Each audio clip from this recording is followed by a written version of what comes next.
Yo, welcome to the show. It's Boston's Banter with Frank the Bank and Keith K. Lava. You know the answer. Talking sports, breaking down the play so raw. From the Celtics to the Sox, we giving you the score.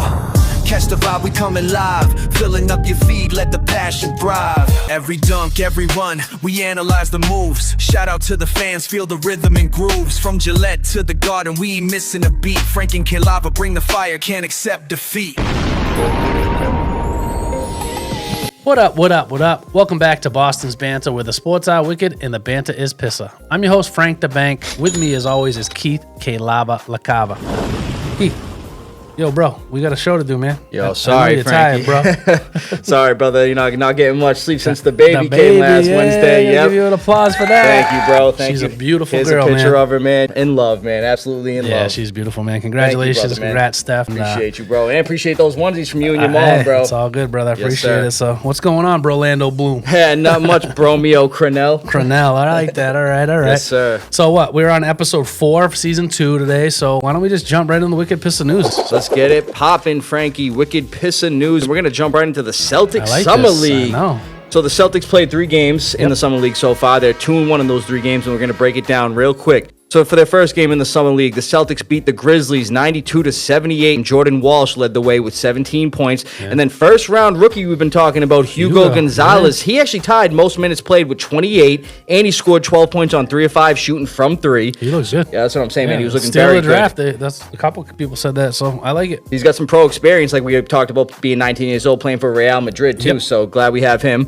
Followed by a 94-81 win over the punk Knicks in game 2 of the Summer League. You know, love seeing us beat them, even though it's Summer League, man. Summer League. You know, no bragging rights, but still, we like seeing us beat the Knicks. And then on Monday evening, they lost 196 to the Heat. Hugo was back in this one. He didn't play in the game against the Knicks, playing again 27 minutes, only recording 10 points. Yeah. But our boy Jordan Walsh got ejected after 10 minutes. But the thing was, even in those 10 minutes, he had 13 points of 5 of 8 shooting, man. He was looking really good. Yeah, he's playing good. So. And then last year's first-round pick, Baylor Shireman, he led the way with 19 points in that game. So, you know, the young guys are looking good. Let's see how they do, you know, through the Summer League and everything. Let's see who gets some minutes in the regular season. Yeah, it's good. I mean, the only other NBA stuff I saw was Devin Booker. I don't know if you saw that. 2 years, $145 million extension. So it's the largest annual contract in NBA history. I actually didn't see that. I'm surprised I didn't see that. $72.5 million a year for 2 years extension. So that's he's now the highest paid annual contract in NBA right now. They just lost Kevin Durant, so man, they're trying to lock him down and keep one of the shooters on their team. I mean, it's still only a 2-year extension. I think he's got 3 total left, but it was an insane amount of money for a 2-year extension. So I agree. But hey, well deserved to him.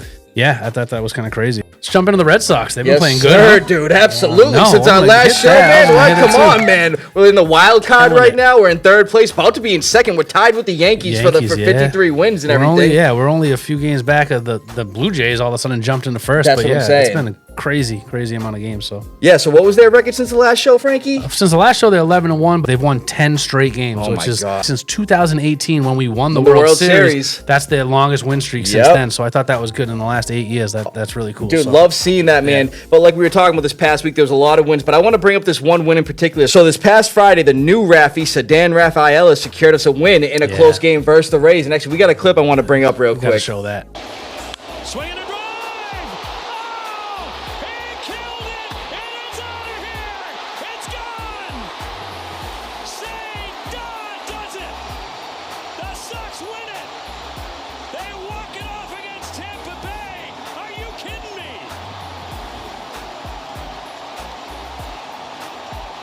That is the sound of 8 straight at Fenway!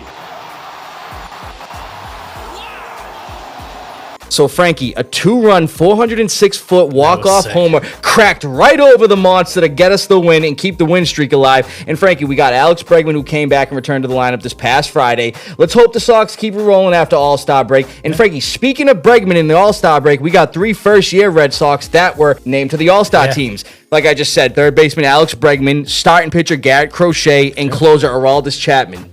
I mean, I'm surprised Bregman made it because he missed so much time, but the kid's nasty. He obviously, when he plays, he's an all-star all the time. I mean, bro. It's kind of, you see, we're on a hot streak, but then now we have a break. I kind of hate that. I hate that, too. Don't you hate that? Like, I was talking to my dad about that. We're playing the best ball all year we've played, and in 8 years, pretty much. 10 straight, 12 or 13, and now we're on a break. It's like, Hopefully it doesn't have that all-star lag. No. And I also read that, and this is an unfortunate thing, is that right now, from after the All-Star break, the Red Sox have the toughest strength of schedule left in the MLB. So based on the team's winning percentage that we're playing. So again, hopefully that, isn't a bad thing. Hopefully we just go on another tear and get in the playoffs and do what we're supposed to do. I mean, figures. the new Raffy's been killing it in the last 13 Yes, he games. has. Crochet got his first career complete game, and it was a shutout. So, it was like they're playing great ball right now. So, hopefully, this break doesn't kill it. They just got to keep it rolling, brother. That's all, man. Keep it rolling. Let's go, Sox. Yeah, they're killing it. Some other baseball news. Shohei Ohtani, we always talk about him. Oh, yeah. Third player in MLB history with 60 or more RBIs and 90 or more runs scored prior to the All-Star break.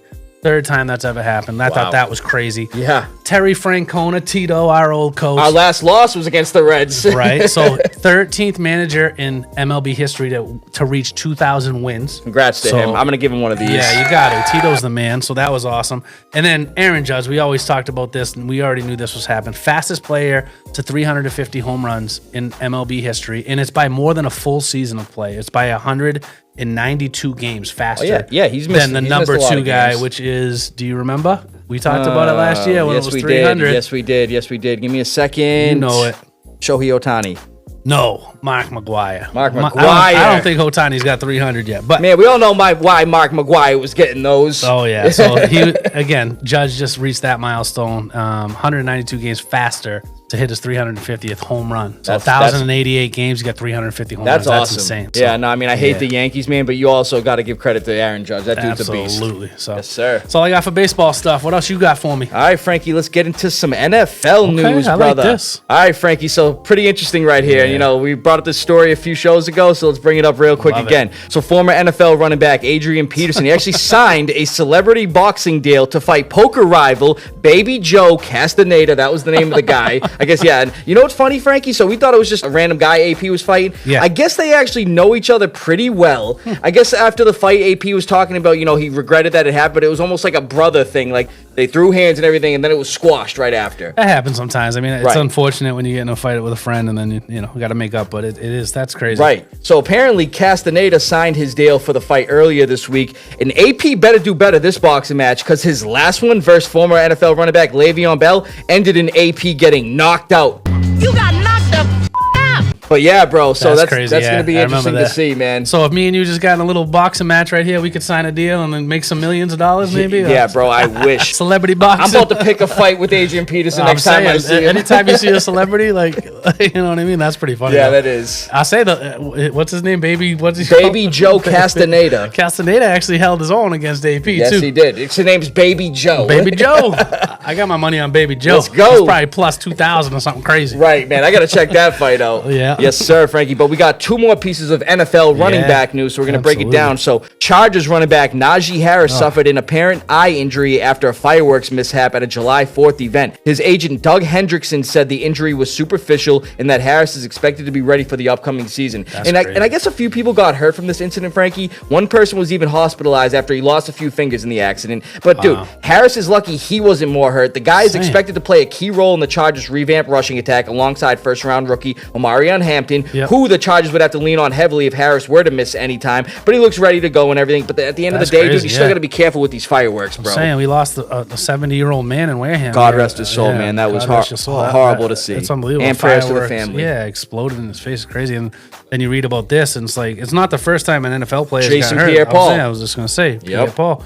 Yep. But the...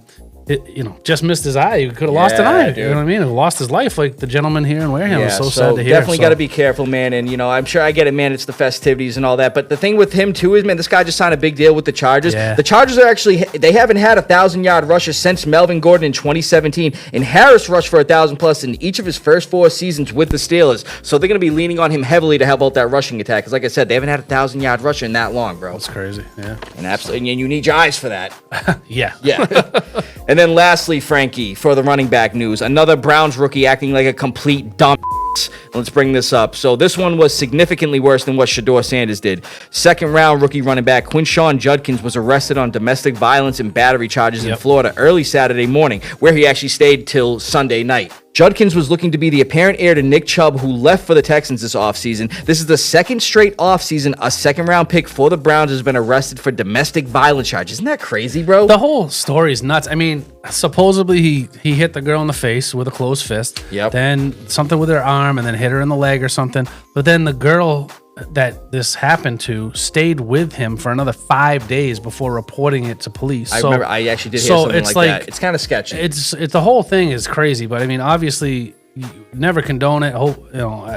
You can't do that regardless, whether if it's true or not. But if something happens, it makes you wonder why you waited 5 days and stayed with this person. Right. And, you know what I mean? So that makes you wonder if hopefully it's not like some sort of extortion attempt or something like that. Yeah, we've seen that with Jabril Peppers and all these it's other happened guys. before. Right, yeah. You know, but at the end of the day, this kid needs to make better choices of who he's with, and obviously if he's hitting people and women, that can't absolutely not be doing that. Well, bro, like I said, this is the second straight offseason. A second-round pick for the Browns has been arrested for a domestic violence charge. Last year, it was defensive tackle Mike Hall. Yeah. Dude, the Browns, they really know how to draft him, apparently, Frankie. Dude, and think about it, too. I mean, if this sticks and something happens with him, fourth-round rookie running back Dylan Sampson, his stock's going to be rising. But get this, too. The guy hasn't even signed his rookie contract yet, and he was holding out for more guaranteed money. You ain't getting it now? It's crazy, that the whole thing. And then they have Deshaun Watson, who they brought in, and it's like that whole issues with him. It's like, I mean, they're obviously a very forgiving organization. I mean, Ray Rice is a free agent if you want to sign him. Justin Tucker's a free agent, too. You got them all out there. Just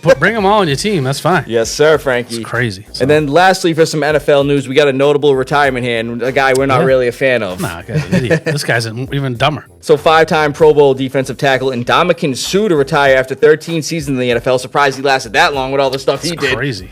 So he was a first-round, second overall pick out of Nebraska in the 2010 NFL draft to the Lions. He also played for the Dolphins, Rams, Bucks, and Eagles. In addition to being a 5-time Pro Bowler, the guy was an NFL Defensive Rookie of the Year in 2010, 3-time first-team All-Pro. He was named to the NFL's 2010's All-Decades team, and he won a Super Bowl with Tom Brady in the Bucks in Super Bowl 55 over the Chiefs. And Frankie, he last played for the Eagles in 2022, and he almost earned a second straight Super Bowl win versus Kansas City, and was a free agent since, and decided to call it a career and hang it up and everything. But Frankie, I'm gonna bring up back when he was a member of the Lions. There's some clips of him against the Packers here. Yeah. You see him here stepping on Aaron Rodgers. He's always stomping on people. This guy. Here's the next one of him kicking a guy, an offensive lineman for the Packers, and then we're gonna go over to a game against the Texans where he kicked our boy Matt Schaub in a very sensitive area. Always trying to get people while they're already down too. That's just dirtball play right there. I'm sorry, he's a dirtbag. Yeah, man, he definitely, they call him a dirty player. There was actually a highlight tape of all his dirty plays on YouTube. Probably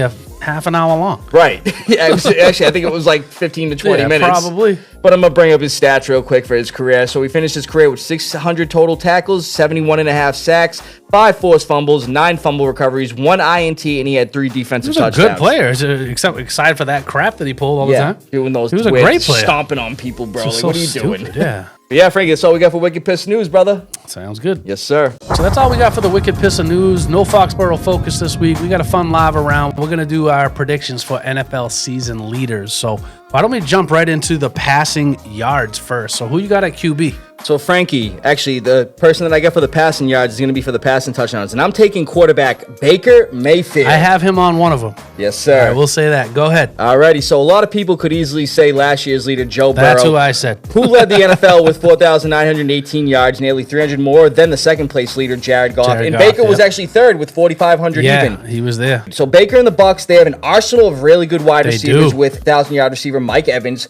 Chris Godwin coming back from an injury on a new deal. Yep. Last year's rookie who had 8 touchdowns, Jalen McMillan, and first-round rookie out of Ohio State, Emeka Egbuka. Yeah. And even running backs Bucky Urban and Rashad White each had 40-plus. That's what I'm saying. Each had 40-plus receptions and both had 390-plus receiving yards. Sick. I think they were like 2 yards within each other. That's awesome. So yeah, I'll take Baker as the passing yard leader. Frankie, who you got? That's Joe funny. Burrow? So I got Burrow still this year. I mean, they obviously got Jamar Chase and T. Higgins. I mean, what else do you need to say? Chase Brown, who was phenomenal the second half of the season. He catches really well, too. So I'm still taking Burrow. And one of the reasons, too, is that I feel like their defense is not very good. Trey Hendrickson's still not extended. So they're going to be playing from behind a lot. Yep. But I do have, for the passing touchdowns, Baker Mayfield. Yes, sir. Same here. As you. So for all the reasons you just said, they have one of the best arsenals. They have 2 great catching backs. I do think Bucky will get some more rushing yards.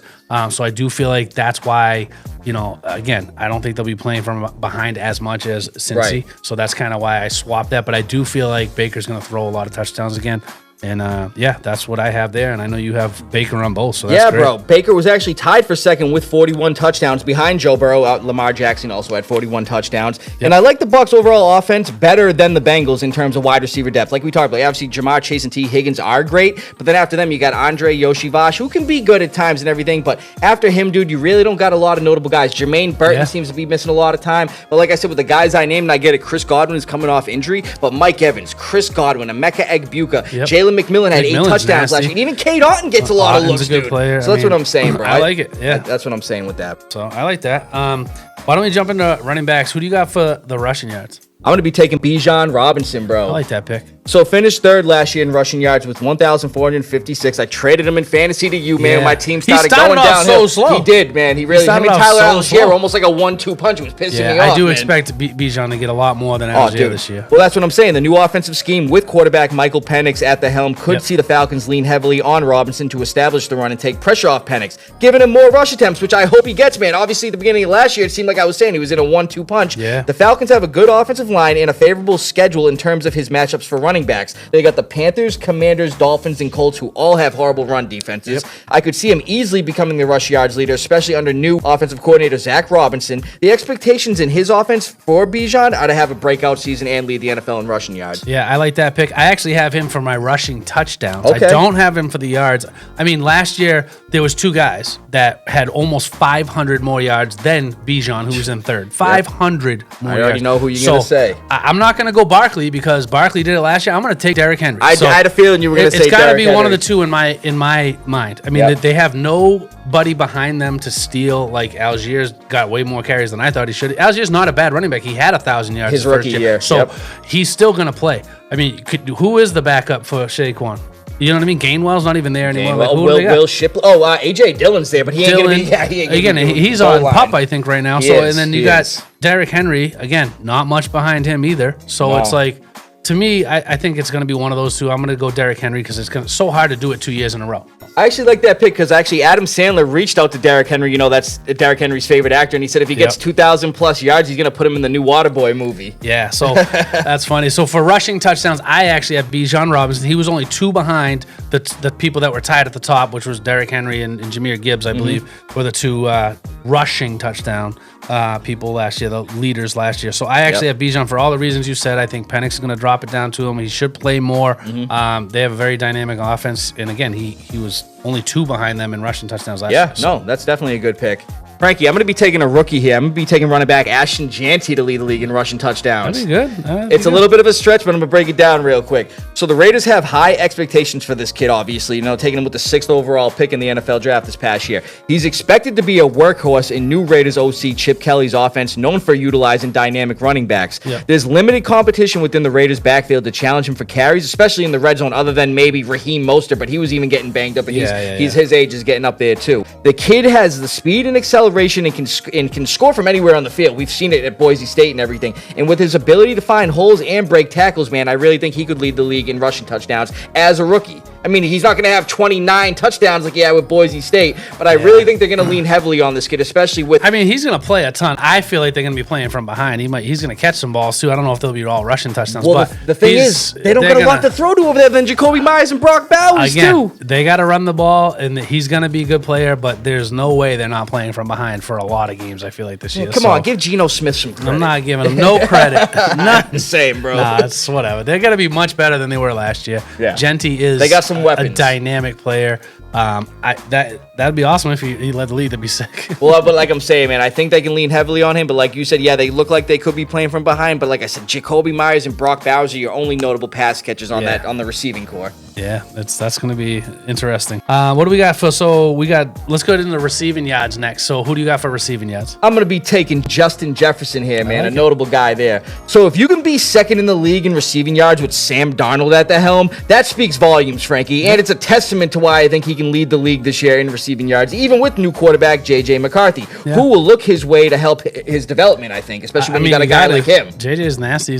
one of the best talents in the league. So Not only that, Jordan Addison's looking at a 3-game suspension for that DUI from last year I just saw. Yeah. So think about it. Without having Jordan Addison there, you're going to be leaning heavily on Justin Jefferson. And Frankie, his 7,432 receiving yards are the most ever for a player through their first 5 seasons, and especially being in a pass-heavy offense under head coach Kevin O'Connell. Yeah, JJ is getting close to 2K this year. Watch. I'm sure he will be up there. I'm just taking Jamar Chase because it's the easiest thing to do. I already said Joe Burrow's going to lead the league in passing yards, and he's going to throw to this guy unless he gets hurt. So I could see it. I mean, he led it last year, and so I have 2 people that are going back to back. I know it's hard to do, but Jamar's been an animal. He had the triple crown last year. I know. Really So good point. I got to go to Jamar. So Yes, sir, Frankie. what about receiving touchdowns? Who do you got? So again, man, I'm kind of going to go with a stretch here. I'm going to go with wide receiver Brian Thomas Jr. Oh, he's going to have a great year, though. So he really is. The guy set the Jags rookie receiving touchdown record with 10 last year. Mind you, that was with 3 quarterbacks thrown to him. We had Trevor Lawrence, Mac Jones, and then I forget the other guy they had going, and there was a third stringer that played too.